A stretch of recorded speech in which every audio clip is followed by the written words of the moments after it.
Hello అండి అందరికీ. ఇప్పటి వరకు నేను రైజిన్ ఆర్ట్ చేశాను కదండీ. సో, అవన్నీ మీకు సక్సెస్‌వే చూపించాను కదా! ఫెయిల్యూర్ చూపియలేదు కదా! ఇవాల్టి వీడియో వచ్చేసరికి రైజిన్ ఆర్ట్ ఫెయిల్డ్ ఐటెమ్స్ అయితే చూపిస్తున్నాను. అంటే పాడైపోయినవి చూపిస్తున్నాను. ఇవన్నీ కూడా చూడండి. మీరు అబ్జర్వ్ చేయండి. చూడటానికి ఎంత బాగున్నాయో. కానీ పట్టుకుంటే చూసారా అతుక్కుంటున్నాయి. ప్లస్ మెత్తగా ఉన్నాయి. ఇట్లా మెత్తగా ఉండకూడదండి. సాఫ్ట్‌గా ఉండకూడదు. అవి పూర్తిగా డ్రై అయిపోయిన తర్వాత ఒక రాయిలాగా ఉంటుందండి.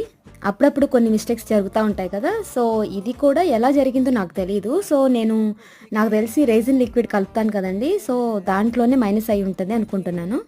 ఈ కలర్ వేశాను కదండీ! ఈ సెట్ ఇలానే ఉండిపోయాయి. బ్యాంగిల్ అచ్చు ముద్ర చూసారా ఎంత బాగొచ్చిందో, కానీ సాఫ్ట్‌గా అయిపోయింది. ఇవి దేనికి పనికిరావు. ఇంకా పడేయటమే. మీకు చూపిద్దాం అని చెప్పేసి వీడియో తీశాను. నేను ఇప్పటిదాకా చేసిన రెసిన్ ఆర్ట్‌లో 2 సార్లు ఫెయిల్ అయ్యాయి. ఇందాక మీకు చూపించినవి అలాగే ఇవి. ఇవైతే ఇంకా పేపర్‌కి స్టిక్ అయిపోయి ఉన్నాయి. ఈ వీడియో యూస్‌ఫుల్ అయితే ఒక చిన్న లైక్ కొట్టండి. సబ్స్క్రైబ్ చేసుకోవడం మర్చిపోవద్దు ప్లీజ్.